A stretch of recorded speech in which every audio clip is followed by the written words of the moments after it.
We economic hitmen really have been the ones responsible for creating this first truly global empire. And we work many different ways.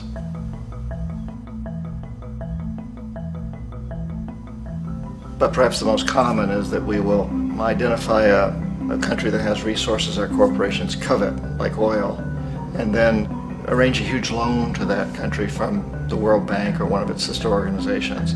But the money never actually goes to the country. Instead, it goes to our big corporations to build infrastructure projects in that country, power plants, industrial parks, ports, things that benefit a few rich people in that country, in addition to our corporations, but really don't help the majority of the people at all. However, those people, the whole country is left holding a huge debt. It's such a big debt they can't repay it, and that's part of the plan, that they can't repay it. And so at some point, we economic hitmen go back to them and say, listen, you owe us a lot of money, can't pay your debt, so sell your oil real cheap to our oil companies. Allow us to build a military base in your country, or send troops in support of ours to someplace in the world like Iraq, or vote with us on the next UN vote. To have their electric utility company privatized and their water and sewage system privatized and sold to U.S. corporations or other multinational corporations. So there was that whole mushrooming thing, and it's so typical of the way the IMF and the World Bank work, that you put a country in debt, it's such a big debt it can't pay it, and then you offer to refinance that debt and pay even more interest. And you demand this quid pro quo, which you call a conditionality or good governance, which means basically that they've got to sell off their resources, including many of their social services, their utility companies, their school systems sometimes, their penal systems, their insurance systems, to foreign corporations. So it's a double, triple, quadruple whammy.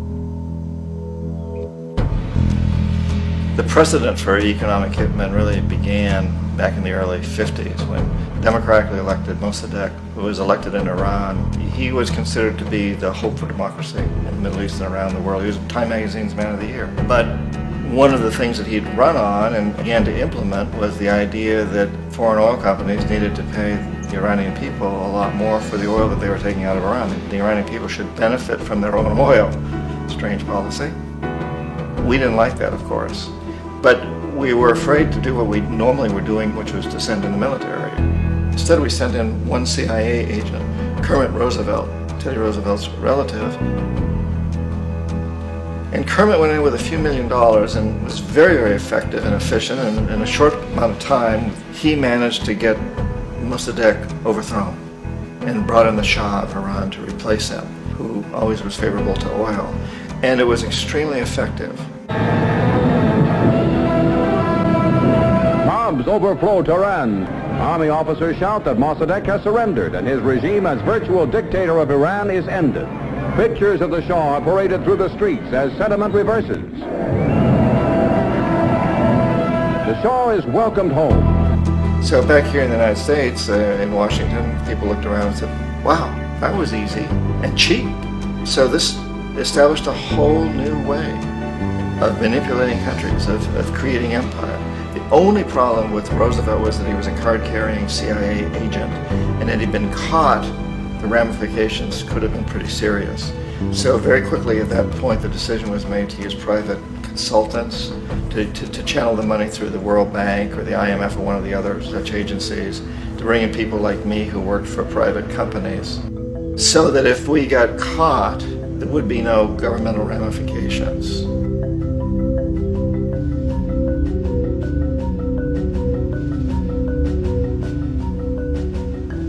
When Arbenz became president of Guatemala, the country was very much under the thumbs of United Fruit Company, the big international corporations. And Arbenz ran on this ticket that says, you know, we want to get the land back to the people. And once he took power, he was implementing policies that would do exactly that, give the land rights back to the people. United Fruit didn't like that very much. And so they hired a public relations firm, launched a huge campaign in the United States to convince the United States people, the citizens of the United States, and the press of the United States, and the Congress of the United States, that Arbenz was a Soviet puppet, and that if we allowed him to stay in power, the Soviets would have a foothold in this hemisphere. And that at that point in time was a huge fear on everybody's mind, the Red Terror, the Communist Terror. And so, to make a long story short, Out of this public relations campaign came a commitment on the part of the CIA and the military to take this man out. And in fact, we did. We sent in planes, we sent in soldiers, we sent in jackals, we sent everything in to take him out, and did take him out. And as soon as he was removed from office, the new guy that took over after him basically reinstated everything to the big international corporations, including United Fruit.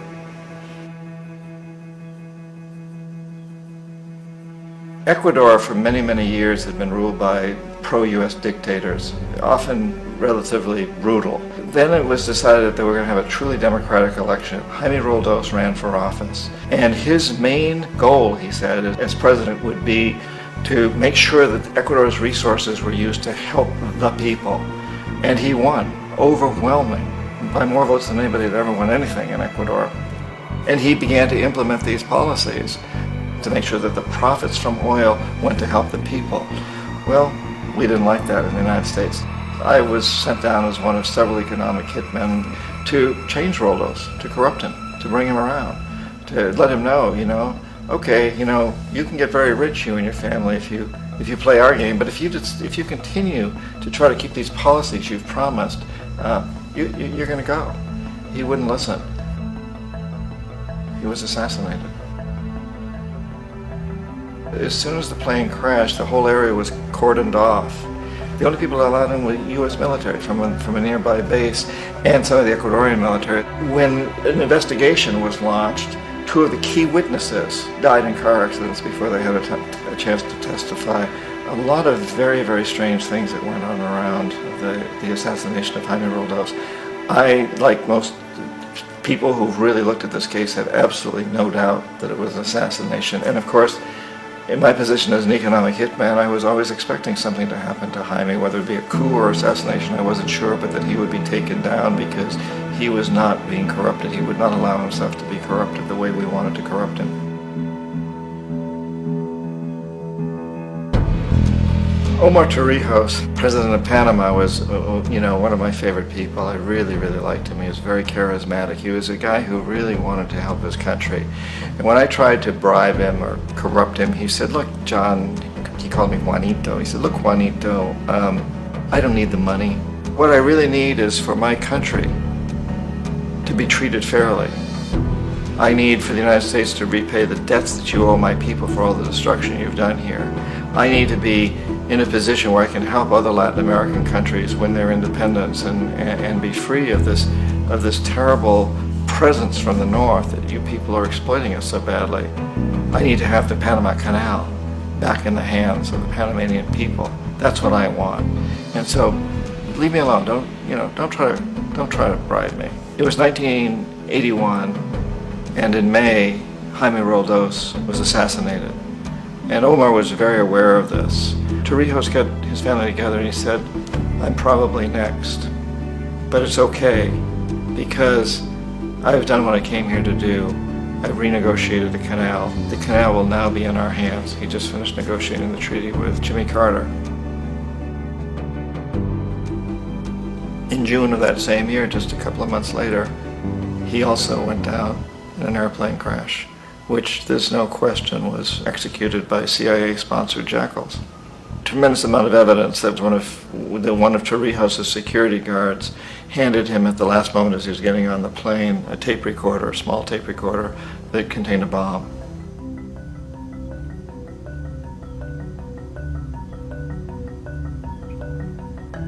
It is interesting to me how this system has continued pretty much the same way for years and years and years, except the economic hitmen have got better and better and better. Then we come up with, very recently, what happened in Venezuela. In 1998, Hugo Chavez gets elected president, following a long line of presidents who had been very corrupt and basically destroyed the economy of the country. And Chavez was elected amidst all that. Chavez stood up to the United States, and he's done it primarily demanding that Venezuelan oil be used to help the Venezuelan people. Well, we didn't like that in the United States. So in 2002, a coup was staged, which there's no question in my mind, and most other people's minds, that the CIA was behind that coup.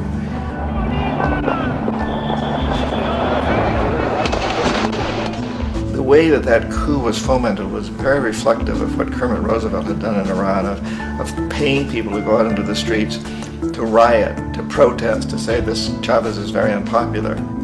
You know, if you can get a few thousand people to do that, television can make it look like it's the whole country, and things start to mushroom.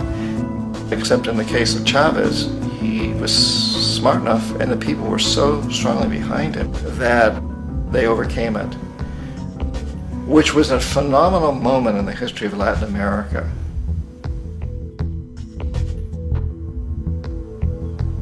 Iraq actually is a perfect example of the way the whole system works. So we economic hitmen are the first line of defense. We go in and we try to corrupt governments and get them to accept these huge loans, which we then use as leverage to basically own them. If we fail, as I failed in Panama with Omar Torrijos and in Ecuador with Jaime Roldos, men who refused to be corrupted, then the second line of defense is we send in the jackals. And the jackals either overthrow governments or they assassinate. And once that happens and a new government comes in, and boy, it's going to toe the line because the new president knows what will happen if he doesn't. In the case of Iraq, both of those things failed. Economic hitmen were not able to get through to Saddam Hussein. We tried very hard. We tried to get him to accept a deal very similar to what the House of Saud had accepted in Saudi Arabia, but he wouldn't accept it. And so the jackals went in to take him out. They couldn't do it. His security was very good. After all, he had one time worked for the CIA. He'd been hired to assassinate a former president of Iraq and failed, but he knew the system. So in '91, we send in the troops and we take out the Iraqi military. So we assume at that point that Saddam Hussein is going to come around. We could have taken him out, of course, at that time, but we didn't want to. He's the kind of strong man we like. He controls his people. We thought he could control the Kurds and keep the Iranians in their border and keep pumping oil for us. And that once we took out his military, now he's going to come around. So the economic hitmen go back in the 90s without success. If they'd had success, he'd still be running the country. We'd be selling him all the fighter jets he wants and everything else he wants. But they couldn't. They didn't have success. The jackals couldn't take him out again. So we sent the military in once again, and this time we did the complete job and took him out, and in the process created for ourselves some very, very lucrative construction deals. We had to reconstruct a country that we'd essentially destroyed, which is a pretty good deal if you own construction companies, big ones. So, Iraq shows the three stages. The economic hitmen failed there, the jackals failed there, and as a final measure, the military goes in. And in that way, we've really created an empire, but we've done it very, very subtly. It's clandestine. All the empires of the past were built on the military, and everybody knew they were building them. So the British knew they were building them, the French, the Germans, the Romans, the Greeks, and they were proud of it. And they always had some excuse like spreading civilization, spreading some religion, something like that. But they knew they were doing it. We don't. The majority of the people in the United States have no idea that we're living off the benefits of a clandestine empire, that today there's more slavery in the world than ever before. And then you have to ask yourself, well, if it's an empire, then who's the emperor? Obviously, our presidents of the United States are not emperors. An emperor is someone who's not elected, doesn't serve a limited term, and doesn't report to anyone, essentially. So you can't classify our presidents that way. But we do have what I consider to be the equivalent of the emperor, and it's what I call the corporatocracy. The corporatocracy is this group of individuals who run our biggest corporations, and they really act as the emperor of this empire. They control our media, either through direct ownership or advertising. They control most of our politicians because they finance their campaigns, either through their corporations or through personal contributions that come out of the corporations. They're not elected, they don't serve a limited term, they don't report to anybody. And at the very top of the corporatocracy, you really can't tell whether a person's working for a private corporation or the government because they're always moving back and forth. So, you've got a guy who one moment is the president of a big construction company like Halliburton, and the next moment he's vice president of the United States, or the president who is in the oil business. And this is true whether you've got Democrats or Republicans in the office. You have them moving back and forth through the revolving door. And in a way, Our government is invisible a lot of the time, and its policies are carried out by our corporations on one level or another. And then again, the policies of the government are basically forged by the corporatocracy and then presented to the government. They become government policy. So it's an incredibly cozy relationship. This isn't a conspiracy theory type of thing. These people don't have to get together and plot to do things. They all basically work under one primary assumption, and that is that they must maximize profits regardless of the social and environmental costs.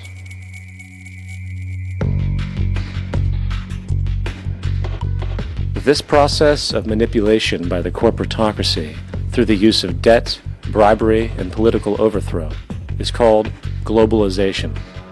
Just as the Federal Reserve keeps the American public in a position of indentured servitude through perpetual debt, inflation, and interest, the World Bank and IMF serve this role on a global scale. The basic scam is simple.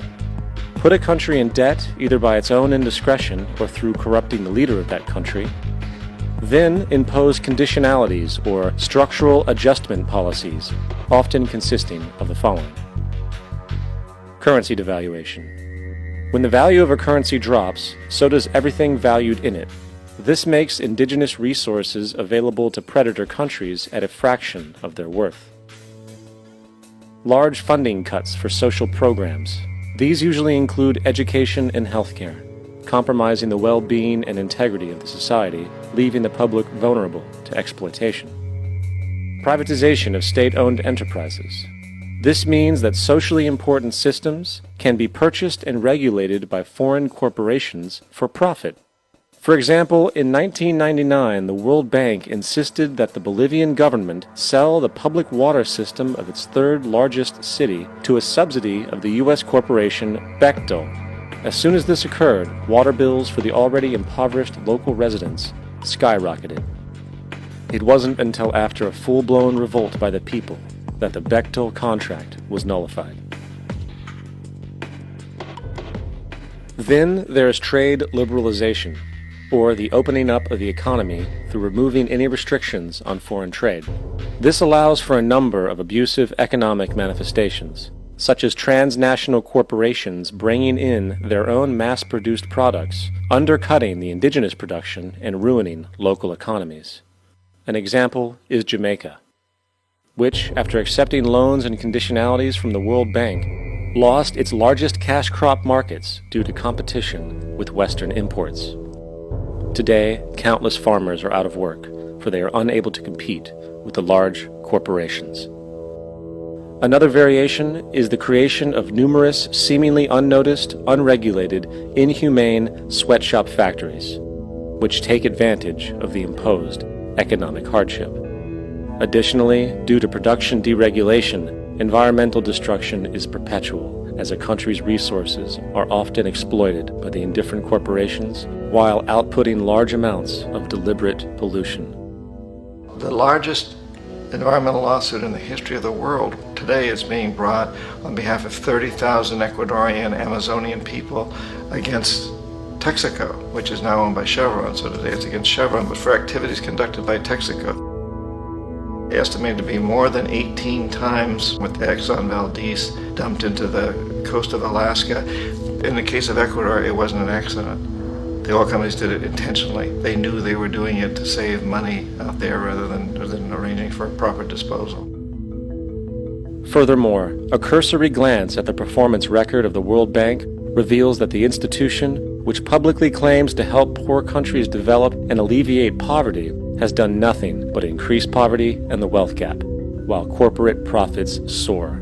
In 1960, the income gap between the fifth of the world's people in the richest countries versus the fifth in the poorest countries was 30 to 1. By 1998, it was 74 to 1. While global GNP rose 40% between 1970 and 1985, those in poverty actually increased by 17%. While from 1985 to 2000, those living on less than $1 a day increased by 18%. Even the Joint Economic Committee of the U.S. Congress admitted that there is a mere 40% success rate of all World Bank projects. In the late 1960s, the World Bank intervened in Ecuador with large loans. During the next 30 years, poverty grew from 50% to 70%. Under or unemployment grew from 15 to 70%. Public debt increased from 240 million to 16 billion, while the share of resources allocated to the poor went from 20% to 6%. In fact, by the year 2000, 50% of Ecuador's national budget had to be allocated for paying its debts. It is important to understand the World Bank is, in fact, a U.S. bank supporting U.S. interests, for the United States holds veto power over decisions, as it is the largest provider of capital. And where did it get this money? You guessed it, it made it out of thin air through the fractional reserve banking system. Of the world's top 100 economies, as based on annual GDP, 51 are corporations, and 47 of that 51 are U.S.-based. Walmart, General Motors, and Exxon are more economically powerful than Saudi Arabia, Poland, Norway, South Africa, Finland, Indonesia, and many others. And, as protective trade barriers are broken down, currencies tossed together and manipulated in floating markets, and state economies overturned in favor of open competition and global capitalism, the empire expands.